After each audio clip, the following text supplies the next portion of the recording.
Design from Humboldt Park, which is now Martin Luther King Park, all the way to Delaware Park and the zoo. And it sounded like, I mean, I think you've kind of expressed this. You described, actually using a sled to get across and go down the street. But it sounds like it was a very walkable community, and you could get back and forth to various parts of the neighborhoods around Buffalo. Which was very important because there were a limited number of automobiles then, and there was a pretty decent transportation called Big Red then, which now is NFTA. It was just the old buses, but they ran with some frequency, and people lived in community situations then, and the communities were pretty solid. It's just that this was a complete disruption, and see, no one had any knowledge of this coming, but the people that were pre-warned in advance that they were going to be building this expressway. If they wanted to sell their homes, they better be thinking about doing it now. So numbers of African Americans bought those homes on Humboldt Parkway completely unaware there was going to be an expressway. Had no knowledge whatsoever. No pre-warning, no pre-advance information. Well, is it encouraging then to see finally, after we're looking at 60 plus years, that there is, now it's the same, not the exact same people, but state officials, DOT officials are now looking to make good on that mistake. Is it somewhat encouraging that it seems like they're listening to residents now? It's always encouraging. Advancement is something I never got in front of, in the way of rather. And sure, it's encouraging, and it's great to go. I went over to the Science Museum. I looked at all those posters and all that they had of the adjoining communities, and I'm familiar with all those streets because I was a council member at large for 12 years. So I not only was particularly familiar with the Messengers where I've lived most of my life, but I was familiar with the whole city and how things were going in other sectors of the city as compared to how things were going within the inner city. And it was a complete difference in experience of either one, and what was needed and what wasn't getting done or what was getting done. So the expressway was a disruption. And sure, I think everything they ought to do to try. It can never be reconnected. First of all, let's be clear. Right. And the only way this is going to be a real win for everybody is if the surrounding communities get an opportunity for economic development, job opportunity, educational direction, trade experience. It's more than just covering the expressway. So what? And who's going to go and do what over there on top of the expressway now? A picnic? Where are you going to go? We're always concerned about the environment too, and we know that there's some preparations being made to kind of encompass all that flow streams from the automobiles and all, but I've just seen just enough to tell me that there's something being planned to do. I really didn't leave the meeting with anything I could share with you about its plan, its purpose, or its goals and objectives. I'm not there yet. Hey, Cliff, I want to just jump back because you brought it up and it's relevant to a story that's developing right now in Buffalo, and that is the reapportionment of the Common Council. And you mentioned how you were an at-large member of the council, and we heard somebody earlier this week basically saying they were against the idea of eliminating those at-large positions. As you see it right now, what was the value of having an at-large council member? It was probably one of the most valuable positions simply because we didn't have to cater in particular to anybody. When I was elected at large, I represented the total city of Buffalo. I went throughout the whole city of Buffalo and addressed people and talked with people about their concerns about their particular communities. And I also tried to get my fellow council people to prioritize development within the city.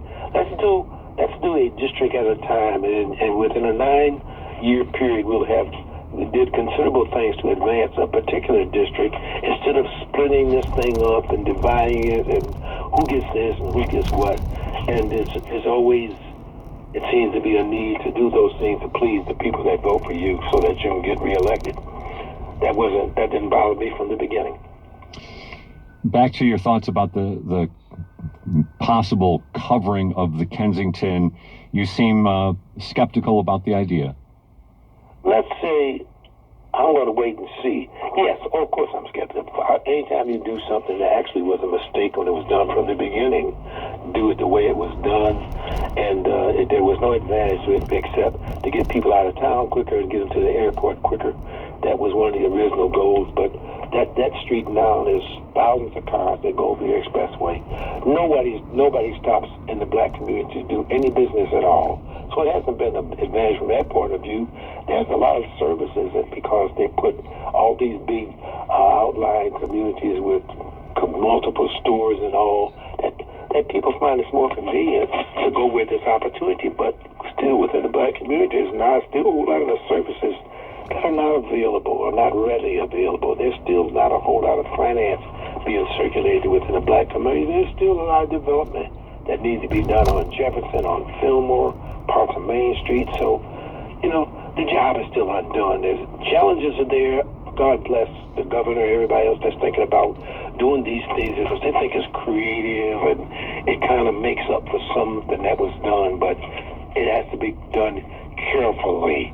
And Brother Bell is not chicken anymore. I'll be 93 this year, but I'm still active enough mentally and physically to want to see something done that's going to be beneficial to the total community and not just make Expressway a little more attractive or a little more acceptable to who? The people that when this was done, like me, there's not many people left around that were moved or directly affected by that when it was first done.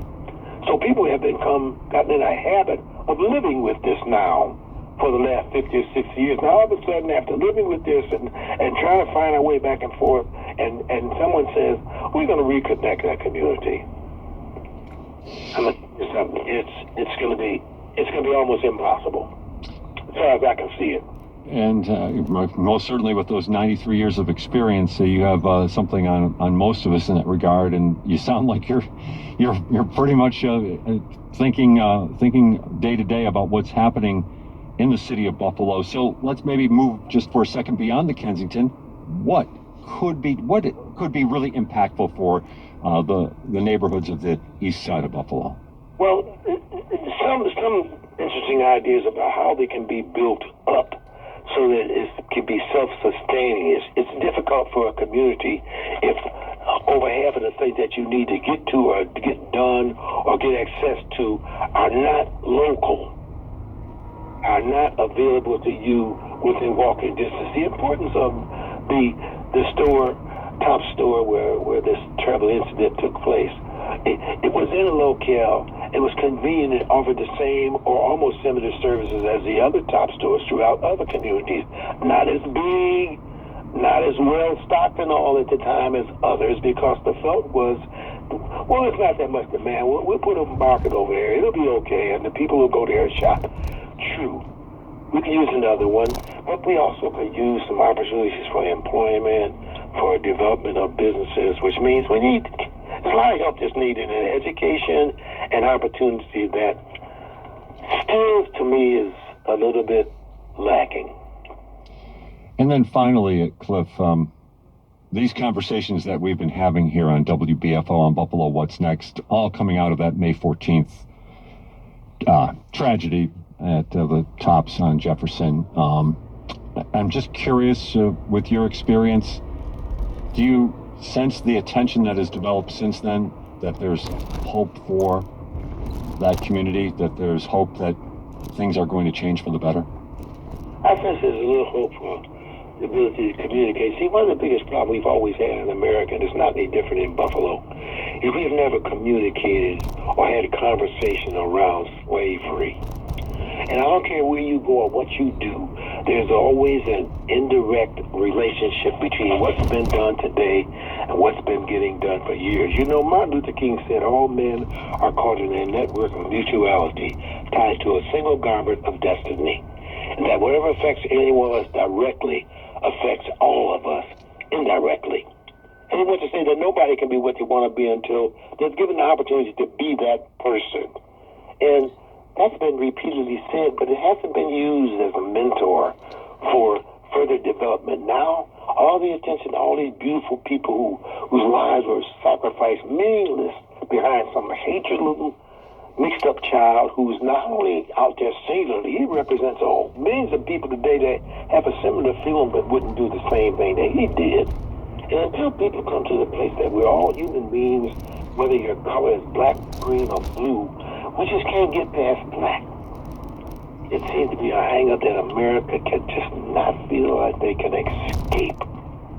And it's been troublesome to me since I was born. Listen, I was born here in 1929 in Buffalo in the front bedroom of 75 Monroe Street by a midwife. The sixth boy in my family to be born by a midwife. So I've been around. My father's the deacon of the church. I'm a deacon of the church now. And I've always had a great relationship with people. That's because I extend myself. And I'm curious about what you feel and how you feel about a relationship. That's important to me. I'm working now, finally, with the Olmsted Conservancy. I'm the chairman of the Buffalo African American Museum Committee, and we've developed a partnership where we're trying to make Martin Luther King Park and all of its assets a tourist destination. When we get through with the lighting and the signage and the apps and all, that place is going to be fun. When they come to Buffalo, you're going to want to go to Martin Luther King Park because it's got such great value, historically, physically, mentally. Well, Cliff Bell, we're going to use that as our final word on our segment of Buffalo What's Next, and I do thank you for joining us today. It's my pleasure. Listen, I'm always available for someone that's interested in talking about Buffalo's future. I got a few years left. I'm going to spend them as wise as I can, helping as many people as I can. Watch the WNED PBS original production, Frederick Law Olmsted, Designing America.